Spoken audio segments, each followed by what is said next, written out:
أما بعد فأعوذ بالله من الشيطان الرجيم بسم الله الرحمن الرحيم الصلاة والسلام عليك يا رسول الله وعلى آلك وأصحابك يا حبيب الله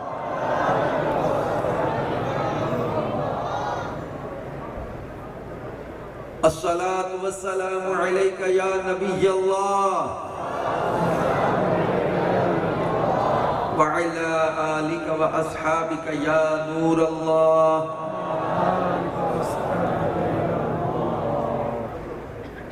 اللهم صل وسلم وبارك على سيدنا محمد كما تحب وترضى اللہ پاک کے آخری نبی حضرت محمد عربی صلی اللہ علیہ وآلہ وسلم کا فرمان علی شان ہے من قرأ القرآن وحمد الرب وصلى على النبي صلی اللہ علیہ وسلم واستغفر ربه فقد طلب الخیر مکانا. فرمایا جس نے قرآن پڑھا، اللہ پاک کی حمد کی اور نبی صلی اللہ علیہ وسلم پر درود بھیجا اور اپنے رب سے مغفرت طلب کی، اس نے خیر یعنی بھلائی کو اپنی جگہوں سے تلاش کر لیا. صلو علی الحبیب صلی اللہ علیہ محمد وعلی آلہ وصحبہ وبارک وسلم. صلاۃ و سلاما علیک یا رسول اللہ، صلاۃ و سلاما علیک یا حبیب اللہ. میرے بہت ہی پیارے اسلامی بھائیوں، بزرگوں، ہمارے اجتماعات کا، محافل کا خاص مقصد ہوتا ہے کہ ہم اللہ پاک کے پیارے حبیب صلی اللہ علیہ وسلم کی تعریف کر کے، ان کے اوصاف و کمالات کو بیان کر کے، ان کی اتباع و فرما برداری کی طرف اپنی سوچ بنائیں، کیونکہ محبت اطاعت کرواتی ہے. یہ محافل، یہ اجتماعات محبت رسول بڑھانے کا ذریعہ ہوتے ہیں. تو جتنی دیر بھی گفتگو ہوگی، ہمارا مجھے ایک خاص کہہ لیں کہ سوچ کی طرف آپ کو لے کے جانا ہے. اور آپ جانتے ہیں کہ دعوت اسلامی کے مبلغین پیسے نہیں لیتے. مجھے یہاں آنے کے پیسے نہیں ملنے ہیں. آفر ہوئی تھی، میں نے عرض کر دیا تھا کہ ہم کرائے کی مد میں بھی نہیں لیں گے، ہم آئیں گے. میں بہت سفر کر کے آیا ہوں، میں بھی ایک درد بانٹنے آیا ہوں. میری گزارش کو سب، کیونکہ بار بار کچھ لوگ پیسے دینے اٹھیں گے تو وہ آزمائش ہوگی. پہلے میں عرض کر دوں کہ اٹھیے گا نا. ہاں، نذرانے کا میں منکر نہیں ہوں. ہو سکتا ہے کہ جو نذرانہ لے خلوص اس کے دل میں زیادہ ہو اور وہ زیادہ قبولیت پا جائے، اور میں یہ جملے بول کے ریاکاری خدا نہ خواستہ کر کے ہو سکتا ہے دور ہو جاؤں. تو یہ کسی کے نذرانے لینے پر بھی کبھی طنز نہ کریں اور کسی کے نہ لینے پر بھی اعتراض نہ کریں. یہ کہتے ہیں نہ کسی کے رقص پہ طنز کر، نہ کسی کے غم کا مذاق اڑا، جسے چاہے جیسے نواز دے، یہ مزاج عشق رسول ہے. تو بعضوں کا ہوتا ہے جوش آتا ہے تو ہمارے نعت خانوں کو رگڑا لگا دیتے ہیں. ہر نعت خان نہ تو مطلبی ہے نہ لالچی ہے. ہم نے ان کے ساتھ بھی بیٹھ کر دیکھا ہے، بڑے بڑے عاشق بھی ہوتے ہیں. تو نہ ان کو، اور پھر بعض نعت خواں اور ہم مبلغین کو، یہ جامعہ کے طلبہ بھی بیٹھے، ان کو ہم بھی کہتے رہتے ہیں بیٹا کبھی اپنی خودداری پہ کمپرومائز نہ کرنا، سیٹھوں کے پیروں کا کارپٹ نہ بننا، ان کی جیبوں پہ نظر نہ رکھنا. کسی کو حالات کیوں بتائیں، کسی کا احسان کیوں اٹھائیں، تم ہی سے مانگیں گے تم ہی دو گے، تمہارے در سے ہی لو لگے گی.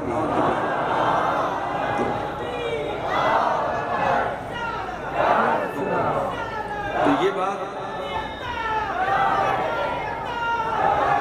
اچھا بعض اوقات جوش آتا ہے کسی کو تو سیٹھوں کی برائیاں کرنے لگ جاتے ہیں. ہر سیٹ بھی برا نہیں. ہم نے بڑے بڑے امیر لوگوں کو دیکھا کہ حضور کے ثنا خانوں کے نیچے تلیاں بچھاتے ہیں. بڑے بڑے عاشق بھی ان میں حضرت عثمان غنی کے غلام ہوتے ہیں. تو یہ کسی کو بھی ہم لوگ کسی پر بدگمانی نہ کریں، بس سب پیار بانٹیں، محبتیں بانٹیں، مدینے کی طرف سب لے کے چلیں. تو یہ اللہ پاک قرآن پاک میں ارشاد فرماتا ہے. بعض موضوع ایسے ہوتے ہیں جو انسان کے ساتھ خاص ہو جاتے ہیں. مجھے آج آتے ہوئے کئی میسیج آئے ہوئے ہیں کہ ہمیں سورۃ الکوثر کی تفسیر کچھ سننی ہے، تو میں اسی حوالے سے کچھ تمہید اور پھر اس کے بعد کچھ اس کی تفسیر عرض کرتا ہوں، کیونکہ اللہ کرے یہی پہچان بن جائے کہ وہ محشر میں بھی ہم غلاموں کا کہیں اکٹھا ہونا تو یہی کہیں کہ چلو آؤ یار جو تلا گنگ میں بیان ہوا تھا دوبارہ ذرا آئے نا محفل، وہاں محفلیں سجے اور ہم حضور علیہ السلام کا وہاں بھی ذکر خیر کریں۔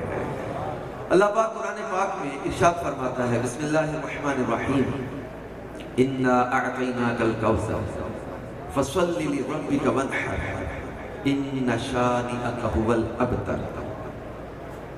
یہ سورہ کوثر ہے اور قرآن پاک کی یہ پیاری سورت، اس کا شان نزول جو تفسیر میں بیان کیا گیا ہے، یہ جب نبی پاک صلی اللہ علیہ وآلہ وسلم کے صاحبزادے حضرت قاسم رضی اللہ تعالیٰ عنہ کا وصال ہوا تو اس وقت کفار نے آپ کو ابتر کہا، جس کے جواب میں رد میں کفار کی تکذیب فرماتے ہوئے رب کریم نے اس سورہ مبارکہ نازل فرمائی۔ اور رسول پاک صلی اللہ علیہ وآلہ وسلم کے خصائص میں سے جو خصوصیات آپ کی بیان کی گئی ہے، ان میں ایک خصوصیت یہ بھی بیان کی گئی ہے کہ آپ کے دشمن کو رب جواب دیتا ہے۔ قرآن کے انداز پر آپ دیکھیے گا، قوم نے اعتراض کیا، حضرت لوط علیہ السلام نے اس کا جواب دیا، قوم نے اعتراض کیا، حضرت نوح علیہ السلام نے اس اعتراض کا جواب دیا، قوم نے اعتراض کیا، حضرت ہود علیہ السلام نے اس کا جواب دیا، قوم نے اعتراض کیا، حضرت موسیٰ علیہ السلام نے اس کا جواب دیا، قومیں اعتراض کرتی ہیں، پیغمبر جواب دیتے رہے، یہ سلسلہ چلتا رہا۔ قرآن پاک میں کئی چیزوں کو بیان کیا گیا، قوموں کا اعتراض، نبیوں کا جواب، قوم نے اعتراض کیا ہمارے اور آپ کے کریم آقا صلی اللہ علیہ وسلم پر بھی، لیکن اب جواب کا انداز بدلنے لگا ہے۔ پہلے قوم اعتراض کرتی، پیغمبر خود جواب دیتے، اب قوم نے اعتراض کیا تو جواب کہاں سے آ رہا ہے؟ انہوں نے کہا لست مرسلا، غیر مسلموں نے کہا کہ تم رسول نہیں ہو۔ رب کائنات نے فرمایا یاسین والقرآن الحکیم انک لمن المرسلین علی صراط مستقیم، یاسین مجھے حکمت والے قرآن کی قسم، بے شک تم ضرور رسولوں میں سے ہو۔ انہوں نے کہا رسول نہیں ہو، رب قسموں کا محتاج نہیں ہے، کمزور قسم اٹھاتا ہے، بے بس قسم اٹھاتا ہے، لیکن ہمارے لیے یہ ہوگا، مگر رب کائنات جو کسی کا محتاج نہیں ہے، بے بس نہیں ہے، لیکن یہاں قسم کیوں ہے؟ یہ عظمت حبیب کے لیے قسم یاد فرمائی گئی ہے۔ وہ قسم ہے مجھے قرآن کی، بے شک تم ضرور رسولوں میں سے ہو۔ کافروں نے اعتراض کیا اور انہوں نے کہا کہ معاذ اللہ یہ مجنون ہو گئے، ہمارے آقا صلی اللہ علیہ وآلہ وسلم کو انہوں نے مجنون کہا۔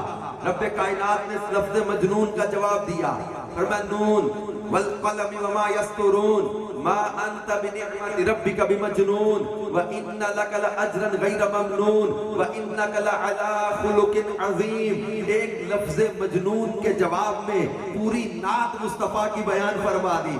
وہ قلم اور اس کے لکھے کی قسم، قلم اور جو اس نے لکھا اس کی قسم، ما انت بنعمت ربک بمجنون، پیارے تم اپنے رب کے فضل سے مجنون نہیں ہو، وَإِنَّ لَكَ لَأَجْرًا غَيْرَ مَمْنُونَ، اور تمہارے لیے تو بے حد و بے حساب اجر ہے، وَإِنَّكَ لَعَلَىٰ خُلُقٍ عَظِيمٍ، پیارے تمہارا تو اخلاق ہی بڑا اعلیٰ ہے۔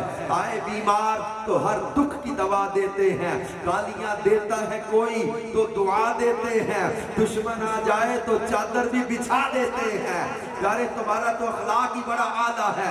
مگر اسی سورہ قلم میں اللہ پاک نے اس ولید بن مغیرہ، اس گستاخ کے عیب گنوائے اور عتل بعد ذالک زنیم کے ساتھ فرمایا ترہ ان سب پر یہ ہے کہ اس کی اصل میں خرابی ہے، اور قیامت کے دن کا منظر بیان کر دیا۔ لوگ اٹھیں گے اور یہ گستاخ رسول اپنی بگڑی ہوئی شکل کے ساتھ پہچان لیا جائے گا، یہ مصطفیٰ صلی اللہ علیہ وسلم کا بے ادب ہے۔ فرمایا سنسمہ علی الخرطوم، ان قریب